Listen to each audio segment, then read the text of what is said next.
지난 시간 들었던 말씀이 기억이 나십니까? 설교 제목이 주여 말씀하옵소서였습니다. 우리 신앙생활의 실체가 곧 하나님의 말씀이 되어야 한다라는 그런 이야기를 하였습니다. 그래서 하나님의 말씀이 주어지기를 우리는 삶의 어떤 자리에서나 간절히 주님께 고백해야 합니다. 오늘 이 예배의 자리도 마찬가지겠죠. 주여 말씀하옵소서, 종이 듣겠나이다. 우리는 그러한 마음으로 또 주님 앞에 나아가야 하는 것입니다. 오늘은 신앙생활의 말씀만큼 중요한 기도에 대해서 함께 생각해 보려고 합니다. 이 삼덕교회 청년 중에는 아주 어릴 때부터 부모님과 함께 신앙생활을 해온 이들도 있고, 자신이 믿음의 1세대가 되어서 가정의 지원이나 도움 없이 홀로 신앙생활을 하는 이들도 있습니다. 이 가정에서 자녀의 신앙생활에 대해 별로 관심을 두지 않아서 크게 어려움 없이 다니는 친구도 있겠지만, 또 가정에서 노골적으로 신앙생활을 반대하는 경우도 있습니다. 저는 모태신앙이었지만 아내는 처음 믿을 때 가정이 믿지 않는 환경 속에서 신앙생활을 시작했습니다. 그래서 저와 아내의 신앙의 색깔이 조금 다르다라는 것을 느낍니다. 한 번은 이 청년을 신방하면서 그 청년도 믿지 않는 상황 중에 믿음을 시작한 청년이었고, 또 그의 가장 가까운 친구가 이제 모태신앙으로 자라온 청년이었습니다. 그래서 그 둘이 느끼고 있었던 그 신앙의 색깔의 차이, 온도의 차이가 저희 부부에게서도 느껴져서 참 신기했었습니다. 본인이 믿음의 1세대가 되어 집안이나 주변 사람들의 반대를 무릅쓰고 하나님께 간절히 매달린 사람들은 기본적으로 신앙이 아주 뜨겁고 열정적이죠. 모태신앙인들은 아시다시피 뜨뜻미지근합니다. 그래서 모태신앙인 사람들은 혼자 믿음을 가진 사람들, 그래서 뜨겁고 간절한 신앙으로 나아가는 이들에게 도전을 받을 때가 많습니다. 나도 저렇게 열정적으로 하나님을 믿어야 할 텐데. 한편 믿음의 1세대인 사람들, 부모나 가정에서 신앙의 유산을 물려받지 못한 이들은 모태신앙인들이 보여주는 그 흔들리지 않는 확신과 안정감이 부러울 때가 있습니다. 하나님께 보면 그렇게 열심히 하거나 잘하는 것도 아닌데, 그분의 사랑에 대해서는 한치의 의심도 가지지 않는 그 알 수 없는 확신이 신기하게 여겨집니다. 나는 조금만 잘못하여도 하나님이 날 내치시지 않을까, 그런 두려움이 있는데 어떻게 저렇게 지 마음대로 살면서 하나님은 여전히 자신을 사랑한다고 철석같이 믿고 또 저렇게 뻔뻔하게 하나님 앞에 나아갈까, 그런 생각이 들 때가 있는 것이죠. 이 모태신앙이냐 1세대 믿음이냐, 어쩌면 그게 중요한 게 아닌지도 모릅니다. 우리 모두는 각자의 모습대로 자기의 분량대로 하나님 앞에 신앙생활을 합니다. 어떤 이는 두렵고 떨림으로 하나님 앞에 나아가는 이들도 있고, 또 어떤 이는 아주 뻔뻔하게 하나님 앞에 나아가겠지만, 결국 중요한 것은 어떻게든 하나님을 찾고 구해야만 한다라는 것입니다. 우리는 기복주의가 얼마나 잘못된 신앙인지 귀에 닳도록 많이 들어왔습니다. 단순히 자신이 누릴 세상에서의 풍요와 안전한 삶을 위해서만 하나님께 매달리고 기도하는 것, 그건 마치 우상을 섬기는 것과 별반 다르지 않기 때문에 기복주의라는 것은 나쁜 신앙이라고 말할 수밖에 없습니다. 그럼에도 불구하고 저는 이렇게 말하고 싶습니다. 기도를 아예 하지도 않는 사람보다는 차라리 기복주의가 낫다. 자기 중심적이고 이기적인 이유에서라도 하나님께 매달리고 기도하는 사람이 기도를 아예 하지 않는 사람보다는 낫습니다. 뻔뻔하고 철없어 보이는 자녀라도 부모에게 매달리는 자녀가 낫습니다. 자기 유산 챙겨서 집 나간 아들보다는 낫습니다. 이 주님에 대한 확신이 없어 두려움과 불안감을 가진 채 기도하거나 아주 두꺼운 얼굴로 주님의 뜻엔 관심도 없이 이기적인 자기 유익만을 위해서 기도하는 사람이든, 우리는 이 땅에서 하나님을 구하고 찾는 이들이 되어야 한다는 것입니다. 하나님 앞에 나아가는 순간이 확신도 없고 두려움밖에 없는 그러한 연약한 믿음으로 나아가는 자라 할지라도, 혹은 하나님에 대해서, 하나님의 뜻에 대해서는 관심도 없이 자기의 유익만을 구하는 이기적인 기도로 나아가는 자라 할지라도, 어떤 모습이더라도 하나님 앞에 기도한다라는 것이 중요하다는 거죠. 적어도 자신이 그리스도인이라면 기도의 사람이 되어야 한다라는 것입니다. 그 기도가 부족하고 어리석은 기도일지 모르지만 말입니다. 제가 오늘 말씀을 준비하면 어떤 생각이 들었냐면, 제가 기도에 대한 설교를 많이 했지만 어떤 기도가 좋은 기도일까, 우리는 어떻게 기도해야 될까를 제가 많이 설교했었던 것 같았습니다. 그런데 지금 시대를 돌아보면 어떤 기도에 대한 얘기를 하기보다는 기도가 부재하다라는 것을 우리는 알고 있습니다. 기도가 너무 없다라는 거죠. 기도를 아예 하지 않는 사람들이 너무나도 많다는 거예요. 그래서 저는 오늘 말씀을 준비하면 하나님이 저에게 그런 마음을 주시는 것 같았습니다. 부족한 기도라도, 어리석은 기도라도, 기복주의에서 발로한 기도라도 기도하는 것이 필요하다라는 것이죠. 이 성경에서 한 사람의 기도문이 압도적으로 많은 수를 차지하여 기록되어 있습니다. 그 사람이 누군지 아십니까? 네, 다윗입니다. 친절하게 자신의 기도문을 남겨놓은 다윗으로 인해 우리는 그의 인생과 그의 신앙 그리고 그의 기도를 우리가 살펴볼 수 있습니다. 다윗은 정말 다양한 기도를 하나님께 올려드렸습니다. 그걸 보면서 저는 그런 생각이 들었습니다. 이렇게 아무 제한도 없이 무한한 자유가 허용된 민원 창구가 세상 어디에 있을까? 주님은 정말 다 받아주시는구나. 우리의 처량함, 우리의 비천함, 결핍, 아집과 욕망, 분노와 냉소, 애통함과 눈물, 기쁨과 환호, 놀람과 황망함, 이 아주 시시콜콜한 얘기에서부터 이 세계 평화를 위한 기도까지 하나님께서 듣지 않으시는 기도가 없구나. 중요한 것은 하나님께서 그 기도를 들으시고 다루어 가신다라는 것입니다. 우리의 어리석은 기도를 바른 기도로 수정해 주신다라는 것입니다. 때로는 침묵으로, 무응답으로, 거절로, 때로는 다른 대안이나 말씀으로 하나님은 우리의 기도를 가르치고 다루십니다. 그래서 나의 기도가 부적절할지, 내가 정말 기도를 제대로 드리고 있는 게 맞을까? 기도를 어떻게 드려야 될까? 막막하고 걱정이 되는 이런 못난 기도를 하나님 앞에 드려도 될까? 의심하는 우리들에게 하나님은 무엇이든 구하고 찾고 두드리라고 말씀하시는 것이죠. 이 담대하게 십자가를 의지하며 우리는 어떤 기도든 하나님 앞에 기도할 수 있습니다. 이 고기 맛도 먹어본 사람이 아는 것처럼 바보 같은 기도라도 해봐야 참된 기도의 맛을 알게 되는 것이죠. 다윗은 자신이 왕이 되어 평안히 궁에 거할 때 선지자 나단에게 이런 말을 꺼냈습니다. 이 나는 백항목 궁에 살거늘 하나님의 궤는 휘장 가운데 있도다. 이 말이 그냥 나온 말이 아닙니다. 그냥 스치듯 지나가듯이 한 말이 아니라 다윗은 하나님의 성전을 짓고자 하는 소원을 품고 있었습니다. 그게 어쩌면 다윗의 기도 제목이었습니다. 하나님을 향한 다윗의 순전한 소원이었죠. 이 말을 들은 하나님께서 나단을 통해 다윗에게 답을 주시는데요. 네가 나를 위하여 내가 살 집을 건축하겠느냐? 하나님의 말씀의 뉘앙스는 이 다윗의 뜻을 그렇게 환영하는 분위기가 아닙니다. 야, 기특하다. 어떻게 내 집을 지을 생각을 했니? 나야 너무 좋지. 그래, 어떻게 짓고 싶은데? 하나님 그렇게 반응하지 않으셨습니다. 하나님께서는 거할 집이 필요한 분이 아닙니다. 내가 이스라엘 자손을 애굽에서 인도해 내던 날부터 오늘까지 집에 살지 아니하고 장막과 성막 안에서 다녔나니 이스라엘 자손과 더불어 다니는 모든 곳에서 내가 내 백성 이스라엘을 먹이라고 명령한 이스라엘 어느 지파 가운데 하나에게 내가 말하기를 너희가 어찌하여 나를 위하여 백항목 집을 건축하지 아니하였느냐고 말하였느냐. 그런 걸 바란 적도 없고 지금도 바라지 않는다라는 거예요.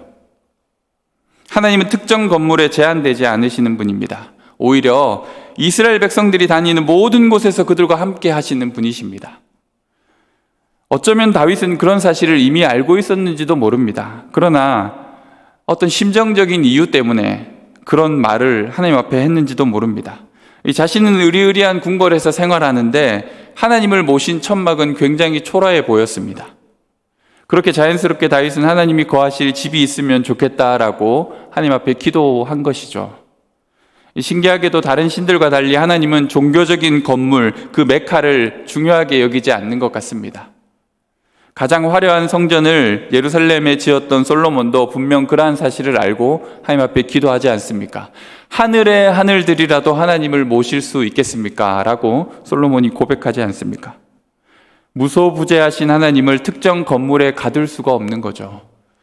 하나님을 이 성전에 가두어두려고 하는 것이 왜 위험하냐? 이곳에서만 하나님을 만나려고 한다라는 거죠.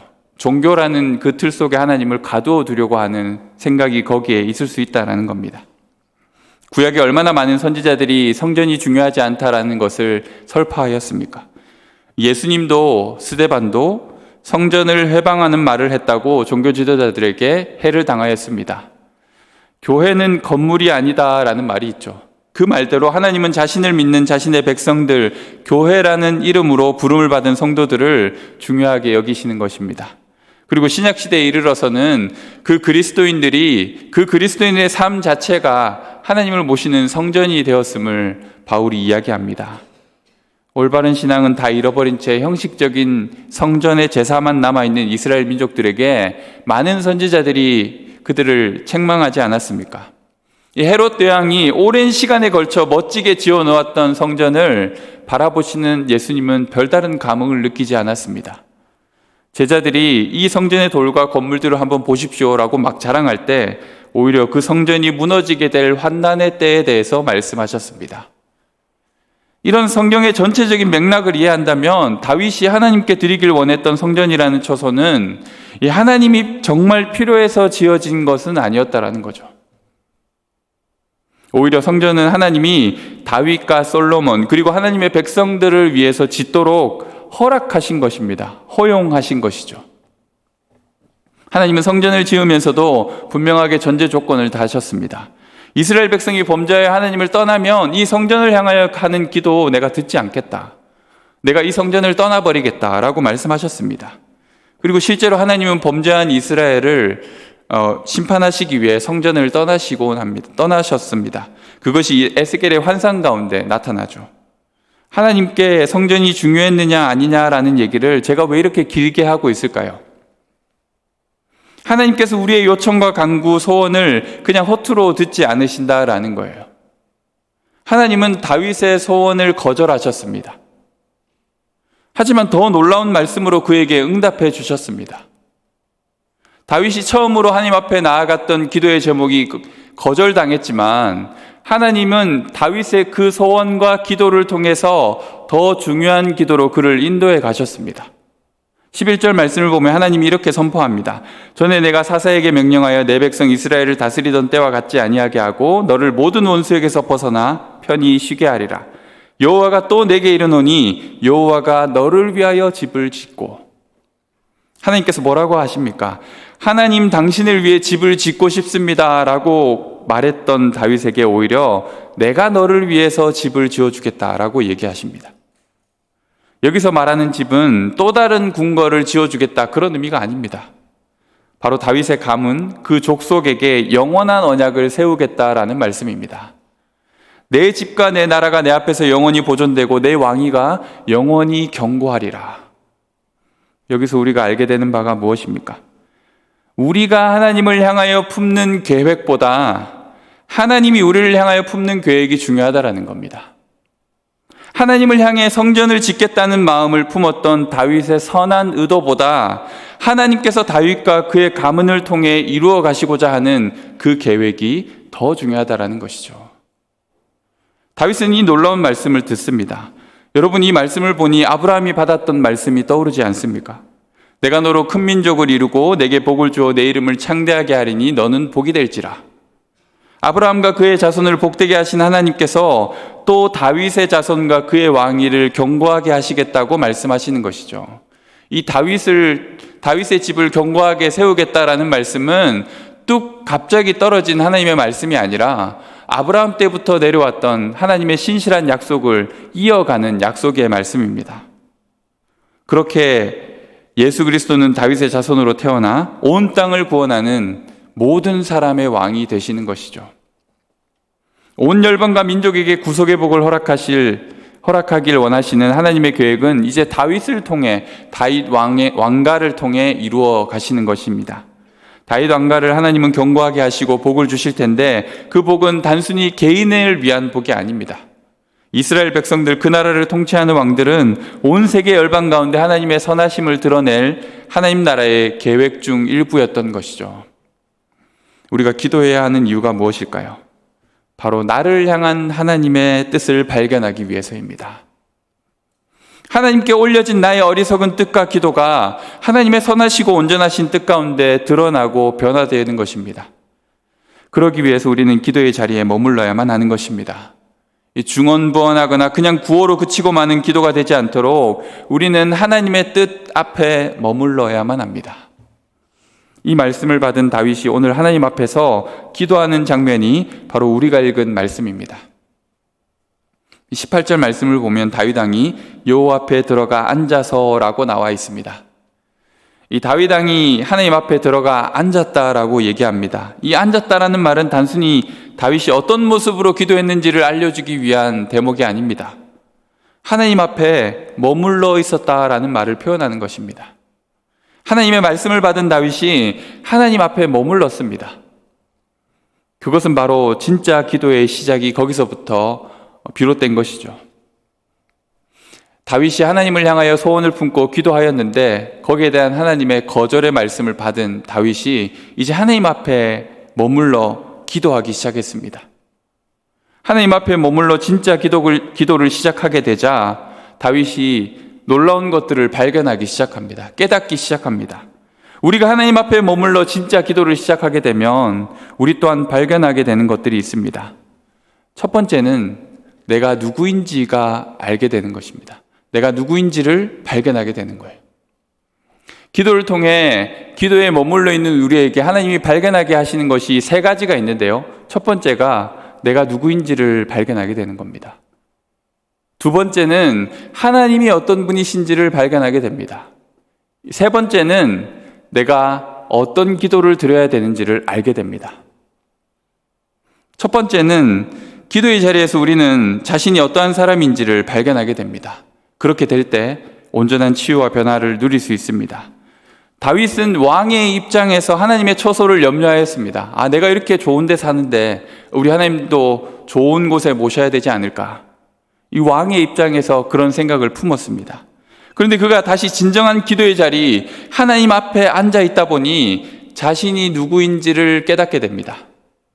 왕이 아닌 하나님의 종, 하나님의 사랑을 입은 죄인, 한치 앞을 모르는 어리석은 인생이 바로 자신이라는 것을 깨닫게 됩니다. 그래서 오늘 본문의 다윗의 기도 가운데 하나님을 주로 지칭하고 자신을 종으로 지칭하는 표현이 얼마나 많이 나옵니까?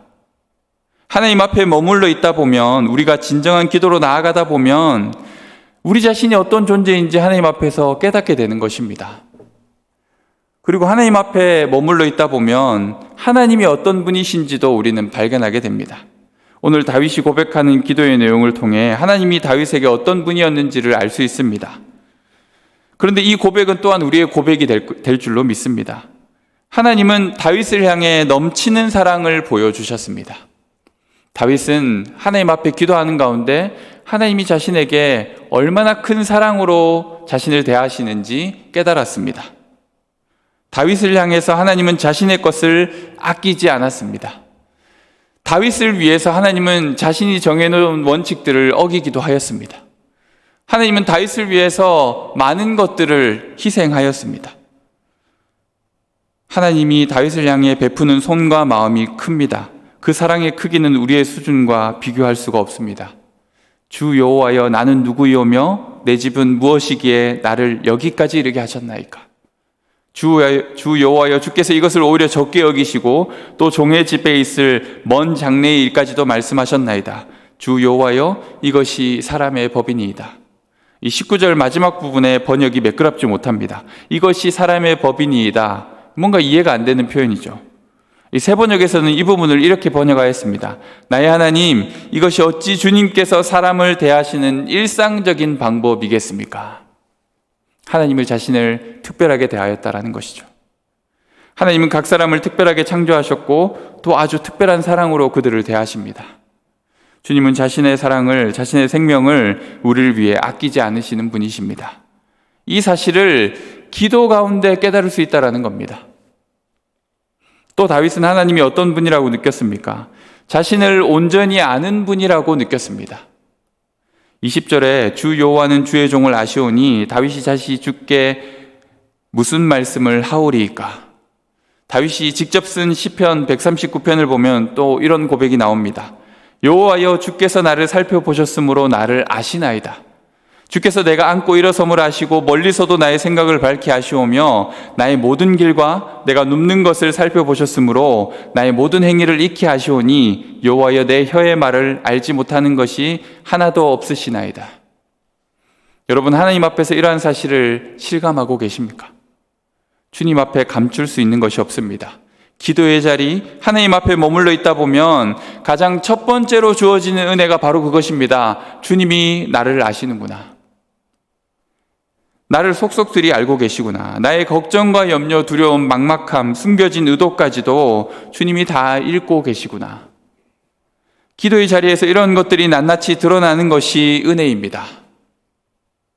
하나님 앞에 감출 수 없이 드러나는 것이 은혜입니다.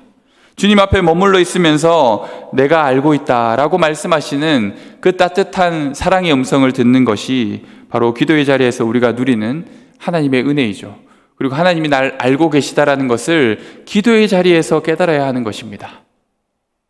또 다윗이 기도 가운데 발견한 하나님은 자신의 뜻대로, 자신이 말씀하신 대로 행하시는 분이십니다.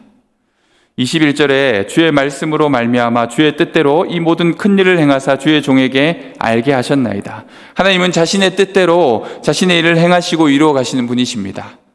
누구의 도움이 필요하거나 조언을 들을 필요도 없습니다. 가장 선하시고 완전하신 지혜의 주님이 하나님의 뜻을 성취하고 이루어내십니다. 다윗을 향한 황송한 말씀, 그분의 놀라운 은혜와 계획들을 들었지만 다윗은 알 수 있었습니다. 그 계획과 뜻은 오직 하나님의 의지이시다라는 것을.